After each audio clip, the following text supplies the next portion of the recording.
और जब भी गुरुदेव आपके समक्ष आए, आप ये ना समझे कि ये दास रामपाल आ गया है, ये समझे कि भगवान आ गए हैं।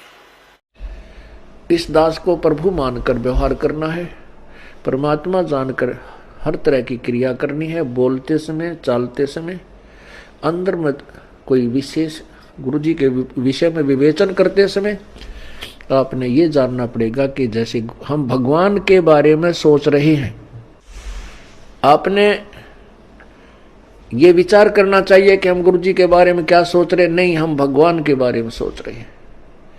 यदि इस दास में कोई दोष देख रहे हो तो आप परमात्मा में दोष देख रहे हो, या तो फिर त्याग जाइए, यहां से चले जाइए। आपको ऐसे गुरु की आवश्यकता नहीं जिसमें आप दोष निकाल रहे हो।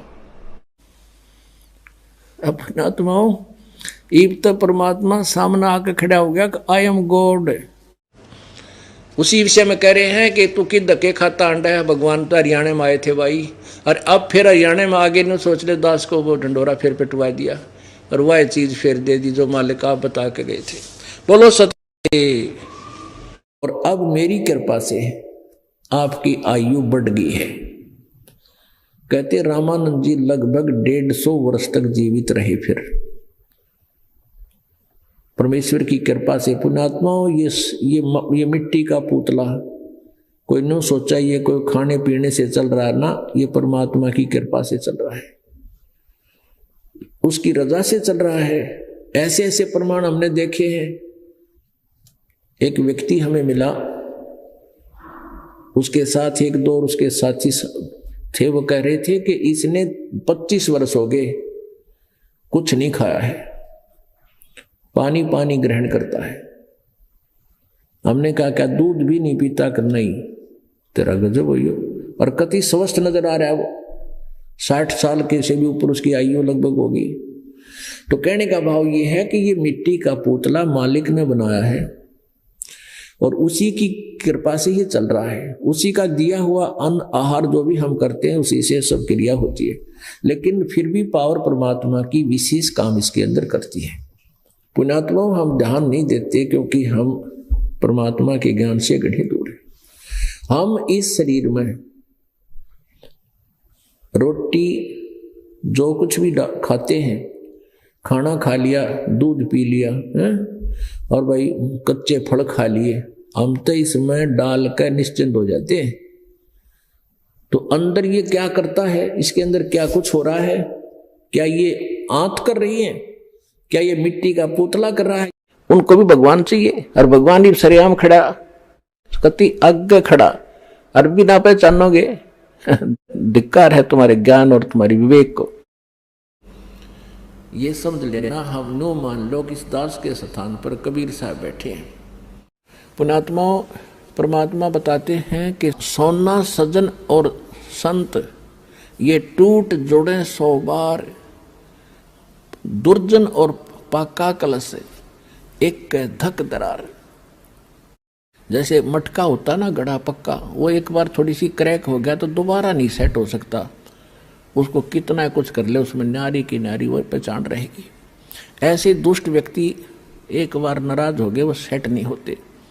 और सोना और सजन अच्छी आत्मा और संत भक्त थोड़ी एक बार कवा सुनी हो भी गई तो कभी याद भी नहीं रखते मेरी इसकी कभी लड़ाई हुई थी, ऐसा स्वभाव होता है। जैसे सोने का कोई आभूषण है, उसको टुकड़े कर दिए और फिर दोबारा उसको बना दिया जाता है आभूषण, उसकी पहचान भी नहीं रहती, ऐसा मेल खा जाता है। तो दुर्योधन जो था वो पाका कलश था, एक के बात पर इतना दुख मान गया कि नो कर दूंगा वक्त, तो उसका प्रतिफल लेने के लिए उसने सारा षड्यंत्र रच कर पांडवों से राज भी जीत लिया, द्रौपदी भी जीत ली अटपट करके। अब दुशासन से कहा दुर्योधन ने कि इस द्रौपदी को नंगा करो और मेरे जांग पर बिठा दे नंगी करके। बता, सरेआम सभा में ये पंचायत थी। इस महाभारत इस ग्रंथना पढ़ कर हमने आंखें फुड़वा ली। इसमें क्या विचार था? अब वहां सारी सभा बैठी, भीष्म पितामह, द्रोणाचार्य और कर्ण जैसे योद्धा, और भीष्म पितामह तो उनका दादा था और द्रोणाचार्य गुरु, और कर्ण एक बहुत बड़ा योद्धा थे, और तीनों के तीनों ये वैसे भी सूरवीर थे। तो वहां किसी ने भी ये नहीं कहा दुर्योधन तो के जुल्म कर रहा है, अरे बेवकूफ ये क्या करने जा रहा है तू। देखो सभा पंचायत के अंदर एक नियम होता है, जो नेक व्यक्ति हो जायज बात कहे, और कोई ना मानने तो उठ कर चला जा, सभा त्याग देनी चाहिए, वह रहना भी दोष लगे। पुण्यात्माओं, परमात्मा का जो ज्ञान है परमात्मा ही करा सकता है। जीव अपनी शक्ति बल से या अपने अभ्यास प्रयत्न से परमात्मा को नहीं जान सकता। वो ठीक सा हुआ, फिर ने बोला भाई तो आपने पढ़ाई कर ली, 10-12 साल के थे, काशी भेज दिया। इतने प्रचंड दिमाग था इनके अंदर, 4 विषय के आचार्य हो गए। आज इनको पंडित चिदानंद जी कहते हैं। हमारे दादा गुरु को पंडित चिदानंद जी के नाम से जाना जाता है। तो उन्होंने इस ग्रंथ का आश्रय लिया। आखिर में कैसे लिया?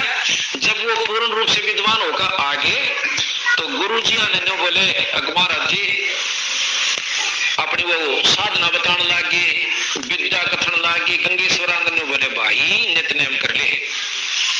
तो बोले जी नित्यनेम क्यों है अकेले?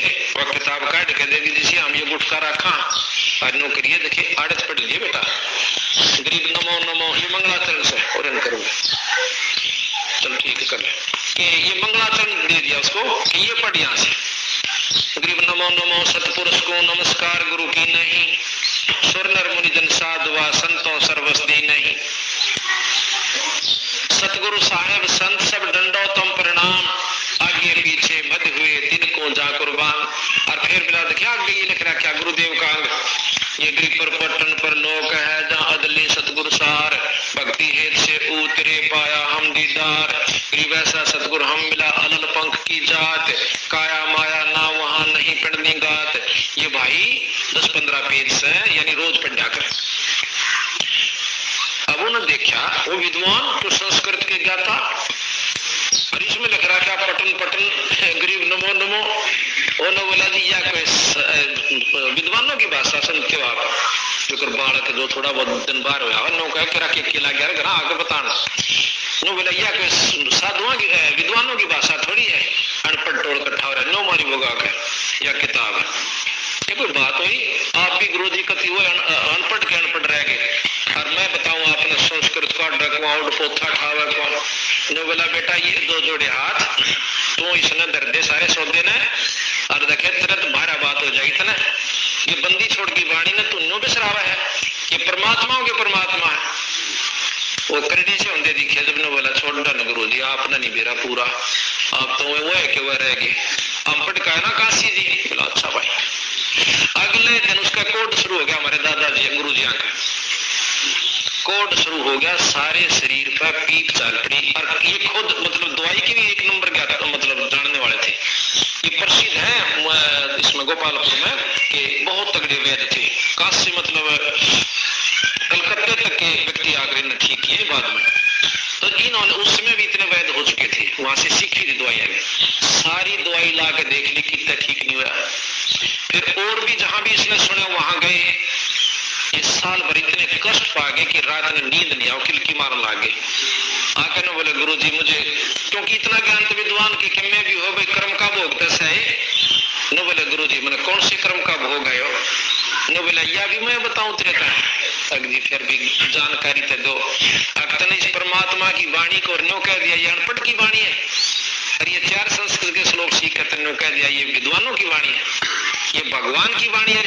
इसके पढ़ने से कष्ट कटते हैं और शरीर के भी कष्ट जाते हैं। वो करडे हो गए गुरु जी। तो बोला जी क्या करूं? अब इस गरीब नमो नमो ते तेरा बेड़ा पार होगा बिरा, कैसे करूं? कि टब में पानी घाल 41 दिन उसमें 7 बार मंगलाचरण बोल के और फिर उसमें नहा। उसने टब में पानी डाल के स्वच्छ जल 7 बार मंगलाचरण बोला और उसमें स्नान किया। एक हिस्से के हाथ के कोड कति साफ हो गए, निशान नहीं रहा। 41वें दिन केवल 40वें दिन एक टिकारी रहेगी, 41वें दिन वो भी नहीं रहा। उस दिन पाचा उसने बांध कर पोथे सारे ने बोला जी कित घेर का ना घेर का मता, पर इस वाणी को सुलझा लेना। इतना योग्य हो गया कि तू इसने खोल सकता है, ना तेरे की शानत है, सपने में भी नहीं खोल ऐसी वाणी इसमें खोल कर दिखाई हमारे को, जो कि वहां बताते हैं। तो बात ये है कि हमने वीरानी क्या को की समझ रखा है, असली तत्व को भूल के हम वीरानी कहाँ उलझ कर बैठ जाते हैं। इसके बारे में सतगुरु यहाँ बताया है, चतुर्भुजी है रूप हमारा।